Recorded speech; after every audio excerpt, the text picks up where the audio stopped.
If judges are protected from government interference, let me write here. If judges are protected from government interference, does that mean the process through which judges are selected should remain completely opaque? क्या इस बात को हम मान सकते हैं? And from here, this is the debate that has resurfaced after Justice Ujjal Bhoyan called for greater transparency in the collegium system. आप सभी जानते हैं कॉलेजियम सिस्टम को लेकर के एक बहुत बड़ा एलिगेशन लगता है कि it is opaque system, it is not transparent. आपको ये भी पता है कि ये जो कॉलेजियम सिस्टम है इसमें सो कॉल्ड अंकल जजेस है ना, इनको लेकर के बार बार कंट्रोवर्सी स्टार्ट होता है। तो आपको ये कॉलेजियम सिस्टम के बारे में पता चला, आप जानते हैं कि इसके काउंटर में नेशनल जुडिशियल अपॉइंटमेंट कमीशन बनाया गया, जो सरकार ने चाहा कि हम एनजेसी बनाते हैं ताकि जुडिशियल अपॉइंटमेंट सही तरीके से हो सके और ट्रांसपेरेंट तरीके से हो सके, पर उसमें भी अपना गवर्नमेंट का इंटरेस्ट जुड़ा हुआ है और फाइनली इसे अनकॉन्स्टिट्यूशनल बता करके इसे रद्द कर दिया जाता है, वॉइड कर दिया जाता है, वॉइड डिक्लेयर कर दिया जाता है। तो सर पूरा मुद्दा यहाँ पर जो है वो इस बात को लेकर के है कि गवर्नमेंट वर्सेस जुडिशियरी के बीच का टसल, पहला। दूसरा, judicial independence versus institutional transparency का डिबेट। और ये डिबेट इसलिए इम्पोर्टेंट हो जाता है हमारे लिए क्योंकि आप जानते हैं कि आप यूपीएससी या फिर स्टेट सिविल सर्विसेज की प्रिपरेशन कर रहे हैं और आपके जीएस पेपर 2 में सिलेबस का एक टॉपिक है that is separation of a power. और इस सेपरेशन ऑफ अ पावर से मल्टीपल टाइम्स आपसे सवाल पूछा गया है और सवाल का पैटर्न सिर्फ एक ही है। आप जो भी पैटर्न देखेंगे सवाल का, आप जाइए खोलिए पीवाईक्यू, अगर नहीं मिल रहा पीवाईक्यू तो हमारे टेलीग्राम चैनल पे आइए, हम आपको पीडीएफ लिंक शेयर करेंगे जिसमें completely topic wise PYQ segregated है, फिल्टर्ड है और आप उसे खोल करके देख सकते हैं, एनालाइज कर सकते हैं। तो ये जो सेपरेशन ऑफ पावर है इसमें पैटर्न एक ही है कि हाउ कॉन्स्टिट्यूशन कैसे प्रिवेंट करता है, how constitution prevents concentration of a power, how constitution prevents concentration of a power while allowing effective governance. और ये जो क्वेश्चन मैं पूछ रहा हूँ आपसे, इसी क्वेश्चन पे, इसी थीम पे जितने भी क्वेश्चन हैं, जितने भी सवाल हैं, इसी थीम पे आए हुए हैं। आप सवाल को देखेंगे आपको लगेगा कि नहीं ये तो मतलब सर जो बता रहे थे वो तो ऐसा है ही नहीं, पर यहाँ पर जब आप देखेंगे तो आपको यही पता चलेगा कि ब्रॉड थीम तो यही है, बस इसमें थोड़ा सा डिटेल जानने की ज़रूरत है आपको। आप इजीली किसी भी टाइप का क्वेश्चन आए आप उसे आंसर फ्रेम कर सकते हैं। Now come to what is collegium, क्योंकि हमें कॉलेजियम सिस्टम के बारे में देखना है तो पूरे के पूरे कॉलेजियम सिस्टम को समझना पड़ेगा। देखिए, the interesting thing about collegium is that you won't find word collegium anywhere in the constitution. ये वर्ड आपको कॉन्स्टिट्यूशन में कहीं भी नहीं मिलने वाला। Then how it emerge sir, कैसे बना सर, ये कॉन्स्टिट्यूशन में नहीं है तो क्या हमने बना दिया? नहीं, it is a judicially evolved mechanism that was created through landmark court rulings and particularly deals with the appointment and transfer of judges of the higher judiciary, that is Supreme Court and High Court. So in our constitution there are provisions for judicial appointment under article 124, article 217 and article 222. Article 124 में क्या कहा जाता है कि appointment of supreme court जजेस को लेकर के बात किया जाता है। 2017 में आर्टिकल 217 में हाई कोर्ट जजेस की अपॉइंटमेंट को लेकर के बात किया जाता है और आर्टिकल 222 में ट्रांसफर ऑफ हाई कोर्ट जजेस को लेकर के बात किया जाता है। तो फिर सवाल ये उठता है कि ठीक है सर, तो हमारे पास जब कॉन्स्टिट्यूशन में अपॉइंटमेंट ऑफ जजेस को लेकर के प्रोविजंस थे तो हमें कॉलेजियम सिस्टम बनाने की ज़रूरत क्यों पड़ी? जजेस ने कॉलेजियम सिस्टम क्यों बनाया? तो सर इसी पूरे मुद्दे को समझने के लिए आपको एवोल्यूशन ऑफ कॉलेजियम सिस्टम के बारे में समझना पड़ेगा। देखिए कॉन्स्टिट्यूशन में एक वर्ड है, आर्टिकल 124 में एक वर्ड है कि जब आप जजेस की अपॉइंटमेंट करते हैं तो यू नीड टू कंसल्ट, और कंसल्ट सरकार अपॉइंट कौन करता है जजेस को? सरकार ही तो करती है, प्रेसिडेंट साहब करेंगे, और कौन करेगा? और जब अपॉइंटमेंट होगा तो उससे पहले आपको जजेस से कंसल्टेशन करना पड़ेगा, जुडिशियरी से कंसल्टेशन करना पड़ेगा। और जुडिशियरी से कंसल्टेशन का मतलब चीफ जस्टिस ऑफ इंडिया से आपने कंसल्ट कर लिया, हो गया काम। लेकिन यहाँ पे जो कंसल्टेशन वर्ड है ना, इस कंसल्टेशन वर्ड का पूरे तरीके से पोस्टमार्टम कर दिया इन्होंने कि नहीं, एक केस में आप कहते हैं कंसल्टेशन डज नॉट मीन्स कनकरेंस, एक केस में कहते हैं आप कंसल्टेशन मीन्स कनकरेंस। और देखेंगे इसी चीज़ों को समझने के लिए हमें इवोल्यूशन को समझना पड़ेगा। There are total 3 cases, that is first जजेस केसेस, सेकेंड जजेस केसेस एंड थर्ड जजेस केसेस। डेट यहाँ पे आप देख लीजिएगा। फर्स्ट जजेस को केस को कहा जाता है SP Gupta case, and here executive held primacy in appointments, and here supreme court interpreted the word consultation under article 124 and supreme court held that consultation does not mean concurrence. मतलब ऐसा नहीं है कि जुडिशियरी से आपने कंसल्ट किया और judiciary ने आपको रिकमेंडेशन दिया, वो रिकमेंडेशन आपको मानना पड़े। So consultation does not mean concurrence. आप कंसल्ट कीजिए, कोई दिक्कत नहीं है, हम सजेशन देंगे, अब मानना है मानना वो आपकी बात है, क्या दिक्कत है? आप पूछिएगा हमसे कि हाँ बताइए किस जज को अपॉइंट करें, हम आपको एक ग्रुप ऑफ जजेस के नाम बताएंगे और आप जो है उसमें से सिलेक्ट कर लीजिएगा। ऐसा थोड़ी है कि मतलब आपको उसी में से करना है जो हम लिस्ट देंगे, उसके अलावा भी आप खुद से भी सोच सकते हैं। तो ये मतलब निकाला गया फर्स्ट जजेस केस में, और कहीं ना कहीं यहाँ पे एग्जीक्यूटिव के पास प्राइमेसी थी। देन कम्स सेकेंड जजेस केस, और यहाँ पर जुडिशियल प्राइमेसी इस्टेब्लिश हुआ। यहाँ पर सीजीआई की ओपिनियन को, है ना, कलेक्टिव प्राइमेसी मिला। Initially constituted for chief justice of India plus 2 senior most जजेस। तो यहाँ से ना जो कॉलेजियम हम करते हैं आजकल, उस कॉलेजियम सिस्टम की डेवलपमेंट की शुरुआत इसी पार्टिकुलर केस से हुई, सेकेंड जजेस केस से, है ना। In this particular case supreme court changed it's position and gave greater primacy to the judiciary. And from here, the Chief Justice of India's opinion became important, but it could not simply be the Chief Justice of India personal opinion. It had to be collective opinion. Initially, this involved the Chief Justice of India and 2 senior most judges. But in third judge's case, this judges and strength of judges has increased to 4, in excluding Chief Justice of India. तो total 5 हुए अगर हम chief justice of India को रखें तो simple शब्दों में याद कीजिए, पहला जज केस जहाँ पे एग्जीक्यूटिव, जहाँ पे सरकार, दूसरा जज जहाँ पे जुडिशियरी, और तीसरा जज केस जहाँ पे सीजीआई प्लस 4। ठीक है, now come to next part, that is why was collegium created? This is the most important question. Why did Supreme Court move towards judicial primacy? The answer is judicial independence. Imagine a situation where the government has enormous control over who becomes a judge. Would a judge feel completely independent while deciding a case against that government? अगर किसी भी तरीके से सरकार जज के appointment में एक बढ़िया अच्छा खासा कंट्रोल करता है, तो क्या जब भी वो जज सरकार के खिलाफ कोई केस को सुन रहा होगा, तो क्या लगता है आपको, क्या जजेस इंडिपेंडेंट हो पाएंगे?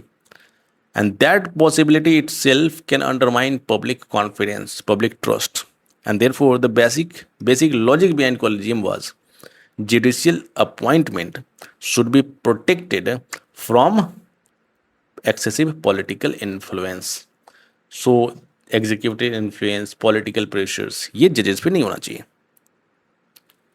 ठीक है, because you know judiciary perform an important constitutional function, so it can strike down unconstitutional laws and executive actions. So judicial independence is not simply about judges having administrative freedom. It is essential for rule of law. It is essential for protecting your fundamental right. It is essential for maintaining rule of law in our country. It is essential for constitutional review. और आप जजेस को control करेंगे तो ये बात तो गलत है ना. It is essential for the principle of checks and balances, जिस बेसिस पे हमारा कॉन्स्टिट्यूशन बना है. But now we encounter the central paradox. If independence from executive is necessary, then who ensures accountability within the judicial appointment process itself? ठीक है, अगर executive का, अगर इंडिपेंडेंस फ्रॉम एग्जीक्यूटिव नेसेसरी चीज है तो who ensures accountability within the judicial appointment process itself? This is the basic question और ये आपको समझ में आना चाहिए. First is transparency concern. ये ट्रांसपेरेंसी कंसर्न है क्या? क्योंकि जो क्रिटिसिज्म है ना कॉलेजियम सिस्टम को लेकर के, वो बार बार बहुत तरह का क्रिटिसिज्म आपको देखने के लिए मिलेगा. And the criticism is related to how the selection happens. Suppose a candidate is recommended for high court. The public may reasonably ask what were the criteria for appointment of high court जज? How you appointed? Who decided? On what criteria? Why this specific candidate? Why not other candidate? So these are the questions must come up in your mind. और आप पूछेंगे सवाल.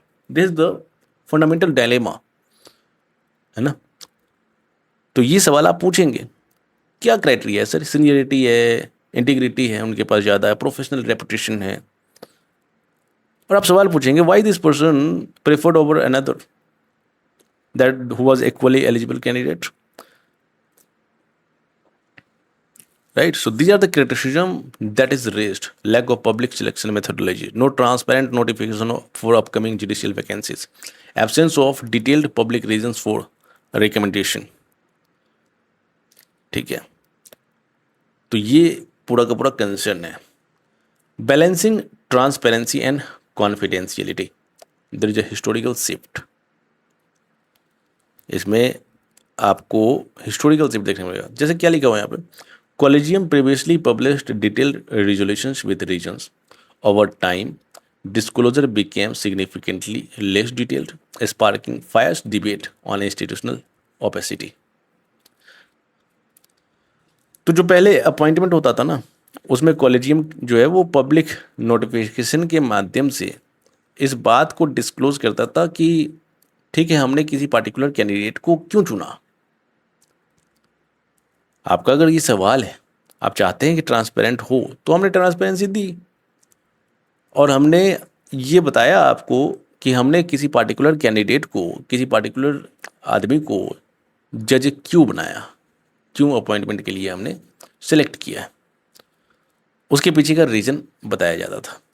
लेकिन धीरे धीरे क्या हुआ ना कि ये धीरे धीरे लेस डिटेल्ड हो गया. मतलब आप जितने डिटेल में पहले बता रहे थे, अब वो डिटेल नहीं है. आपने बस सिंपल शब्दों में कह दिया कि हाँ, पर्टिकुलर जज को हमने अपॉइंट किया है, हाई कोर्ट का जज, इसलिए किया है क्योंकि इनके पास इंटीग्रिटी है, इसलिए किया है क्योंकि इनके पास सीनियरिटी.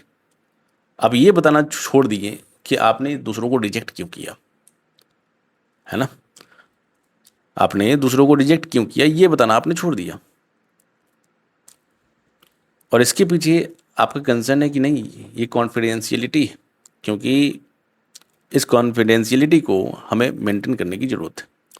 क्योंकि too much disclosure can risk privacy, can have a possible reputational harm, and therefore the sensible solution is not publics everything.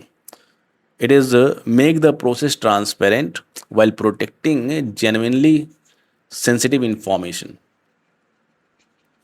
So that's why this information disclosure becomes less detailed, है ना. तो ये genuinely sensitive information जो है वो हम share नहीं करेंगे, क्योंकि सीधी सी बात है ना, अगला अगर आप रिजेक्ट कर रहे हैं किसी दूसरे पर्सन को, नहीं बना रहे हैं, तो उसके पीछे आप रीज़न दे रहे हैं कि whether he is not physically fit, is not mentally capable for holding. और इस तरीके से जब आप पब्लिक डिस्क्लोजर में ये सारी इन्फॉर्मेशन लीक करेंगे तो ये कहीं ना कहीं उसकी, उस आदमी की रेपुटेशन का सवाल होगा, उस आदमी का रेपुटेशन खराब होगा, क्योंकि यहाँ पर रिजेक्शन ज़्यादा है और सिलेक्शन कम है। और रिजेक्शन ज़्यादा है तो सीधी सी बात है ना कि ज़्यादा लोग अफेक्ट होंगे इससे। तो इसीलिए what is the balanced framework? This transparency can include selection process, broad criteria and institutional reasoning. आप पब्लिक नोटिफिकेशन जारी कीजिए और उस पब्लिक नोटिफिकेशन में पूरा का पूरा बताइए कि हमारा सिलेक्शन प्रोसेस क्या होने वाला है, हम किस क्राइटेरिया पे लोगों को सिलेक्ट करेंगे, और हमारा इंस्टीट्यूशनल रीजनिंग क्या होगा, हम कैसे जज करेंगे कि कोई कैंडिडेट फिट है या नहीं है। Then after while protecting confidential integrity inputs और sensitive personal information of candidates.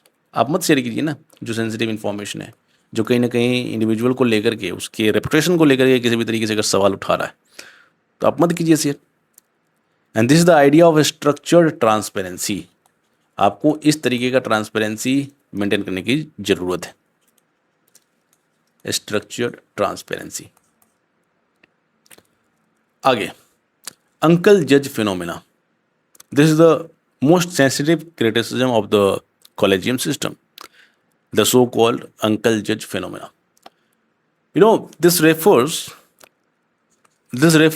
to concerns that lawyers have who have relatives or close connections with the judiciary may have an advantage in judicial appointments, preferential elevation. ये सब चीज़ जो है ना कहीं ये बहुत बड़ा क्रिटिसिज्म है कि इसमें नेपोटिज्म होता है। जो लॉयर का कंसर्निंग जजेस से है वो जजेस फेवर कर देते हैं इनको। But there is an important distinction यहाँ पे। हैविंग अ जज in your family does not automatically mean that the candidate is undeserving, है ना। It does not automatically mean that the equal nepotism but opaque process cast doubt on merit. ऐसा नहीं है। जजेस son or daughter can obviously be an excellent lawyer, and the real issue is, can the system demonstrate that the selection was based on merit rather than connections? If the process is transparent, you can examine the criteria. But if the process is opaque, even a completely legitimate appointment can generate suspicion. And therefore the real reform question is not necessarily ban all relatives of judges.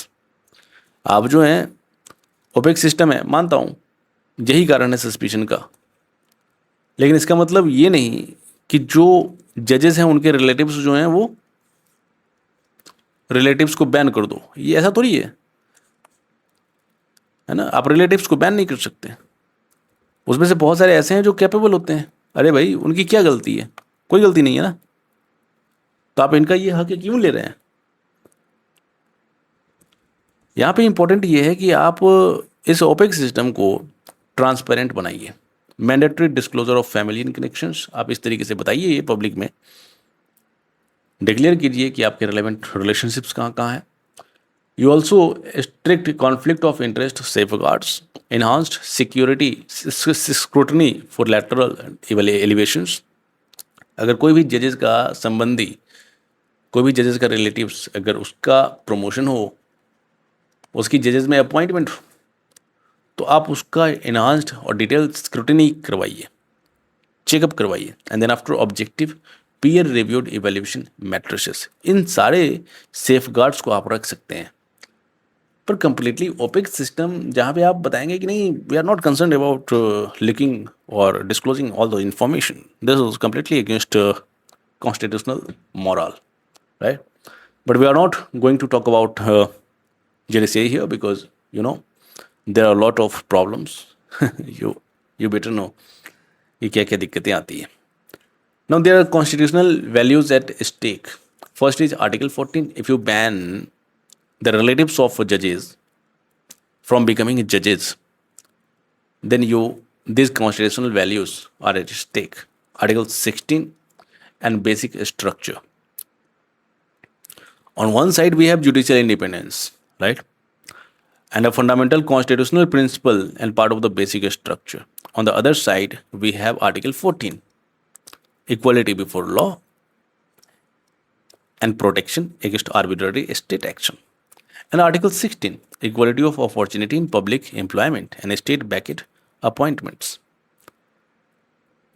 Right? So these are the articles that we have.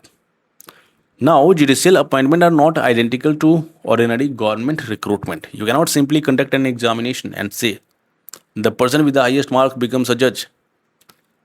आप ऐसा नहीं कर सकते. Judges selection involves qualities that are difficult to quantify. आप उसको number में major नहीं कर सकते sir. But the constitutional principles of fairness, non-arbitrariness, and equal opportunity still provide an important normative framework. So the question becomes, how can we preserve judicial independence while ensuring that the appointment process remains fair and credible? हम ये चीज कैसे करें? This is the heart of the debate. यहीं से debate की असली कहानी शुरू होती है. ठीक है, ये जो पूरा का पूरा डिबेट है इसी मुद्दे पे है कि how can we preserve judicial independence while ensuring that the appointment process remains fair and credible. So this is the heart of debate. Now, why not a UPSC type exam here? This is where argument becomes interesting. Someone may say that if transparency is the problem, why not have an examination for judges? हम सवाल ये पूछ सकते हैं ना कि अगर transparency नहीं है तो क्यों ना हम एग्जाम कंडक्ट करा दें और जिसके पास हाईएस्ट मार्क है उसे जो है हम जज बना दें. तो there are lot of challenges here. You have to analyze these all things that you cannot quantify by evaluating some person through examination. That is profound legal competence and wisdom, impeccable personal and judicial integrity that also should be there. That also should be the quality of any candidate to become judges. They become courageous and absolute independence. उन्हें डर नहीं लगना चाहिए किसी भी चीज़ों से. अगर वो डर गए तो सरकार कल की डेट में डरा देगी, जजेस जो है उनके पक्ष में डिसीजन ले लेगा. Deep constitutional understanding. और इसलिए ये पूरा का पूरा जजेस का जो सिस्टम है अपॉइंटमेंट का वो एग्ज़ाम पैटर्न तरीके से नहीं हो सकता. जैसे हम यूपीएससी की एग्ज़ाम कंडक्ट कराते हैं ना तो उस तरीके से नहीं करा सकते कि जिसकी सबसे ज़्यादा मार्क्स आई और वो जो है बन गए जज. And this is the problem here. Now comes to legislative attempt. इससे पहले भी जज जो है पार्लियामेंट जो है लेजिस्लेचर जो है they tried to change the system of collegium system. Parliament enacted 99th, it is not 9th, it is 99th, okay, 99th Amendment Act 2014 along with the National Judicial Appointment Commission. तो national judicial appointment commission बनाया गया 2014 में to bring institutional participation from executive and eminent persons. And the composition of this national judicial appointment commission was chief justice of India, 2 senior most judges should be there, union law minister and 2 eminent person that is appointed by government of India. So this was the whole composition of National Judicial Appointment Commission. But ultimately in 2015 this National Judicial Appointment Commission was struck down and it was declared unconstitutional by Supreme Court. The reason cited was the court held that executive presence in judicial appointment violates judicial independence, which forms part of the basic structure. And this reason was cited for declaring this particular National Judicial Appointment Commission as unconstitutional. Now there is a fundamental dilemma. You know, collegium system provides judicial independence, right? Reason तो यही है जो judiciary बताती है. But faces criticism regarding transparency and accountability concerns. आप किस तरीके से जजेस को सिलेक्ट कर रहे हैं ये पब्लिक को नहीं पता. ठीक है. और एनजेएसी मॉडल में there is a greater institutional participation, but raises concerns regarding executive influence and political influence on judiciary. And India is essentially trying to avoid these two extremes. आप जो है ये दोनों extremes avoid करने की कोशिश कर रहे हैं. In example one, political control over judicial appointment, है ना, this can threaten judicial independence इसमें. और दूसरे में कंप्लीट इंस्टीट्यूशनल ओपेसिटी, यहाँ पे ओपेक सिस्टम है. And this can undermine accountability and public confidence. So therefore the real objective should be independent judiciary, है ना, independent judiciary, transparent process, and institutional accountability. This is much more mature way of looking at the debate. So neither executive dominance nor absolute opacity is ideal. आपको दोनों के बीच का रास्ता follow करना चाहिए. That is also called middle path, है ना. और ये मिडल पाथ आप जानते हैं बुद्ध से भी हम सीखने के लिए मिलता है. Now what can we learn from other democracies? You know, India is not only country trying to solve this problem. Take the example of United Kingdom, right? Take the example of South Africa. Both of these countries already have a commission, already have an institution which tries to solve this problem. For example, United Kingdom, they have a dedicated judicial appointment commission with a structured selection process and publicly advertised judicial vacancies. तो यहाँ पर ये सारी चीज़ें हो रही हैं. आप जो है पब्लिक नोटिफिकेशन के माध्यम से सारी चीज़ें रिलीज़ करते हैं और उसके बाद सिलेक्शन प्रोसेस जो कि बिल्कुल स्ट्रक्चर्ड है और ट्रांसपेरेंट है. तो यूनाइटेड किंगडम ऑलरेडी इस पर्टिकुलर प्रैक्टिस को फॉलो कर रहा है. Come to the example of South Africa, they have judicial service commission. They are conducting transparent public nominations and candidate interviews. तो यहाँ पर भी तो ये सारी चीज़ें हो रही हैं. And this have a significant public component here, right? Now does that mean India should simply copy this system? क्या हमें भी ऐसे सिस्टम को कॉपी कर लेना चाहिए? No. Why? Every constitutional system has its own history and institutional structure. Every constitution is the product of its own history. हर किसी country में अपना उनका एक अलग चैलेंज है, अपना स्ट्रेंथ. इंडिया का भी अपना स्ट्रेंथ है और अपना वीकनेस है. बट इसका मतलब ऐसा थोड़ी है कि हम दूसरे कंट्री का पूरा मॉडल ही कॉपी कर लें. हमें मॉडल कॉपी करने की ज़रूरत नहीं है, क्योंकि हमारे यहाँ पे जुडिशियल इंडिपेंडेंस रखना ज़रूरी है, but it is not necessarily required complete secrecy. तो ट्रांसपेरेंस मेंटेन करने की ज़रूरत है. Now come to the way forward and what reforms that are needed, what reforms that we can take. First, advanced disclosure of upcoming judicial vacancies via public notifications. Then after, there is a clear objective eligibility matrix and selection criteria should be there, जहाँ पे सभी को पता होगी selection criteria क्या है. Creation of a dedicated professional secretariat which is responsible for conducting recruitment. Then after, enhanced conflict of interest safeguards and family disclosure. If you have any relatives in judges, then there is detailed scrutiny over your appointment. Then after, detailed reason recommendation for each appointment. So why you have selected certain candidate, you have to provide the reason behind all these things. Then after, strict protection of confidential integrity inputs. आपको कोई ज़रूरत नहीं है confidential information को share करने की. Then after, intentional promotion of regional and gender diversity and time-bound appointment processing limits. So these are the necessary modernization reforms that needs to be taken. Now comes to important impact, that is broader impact on federalism and access to justice.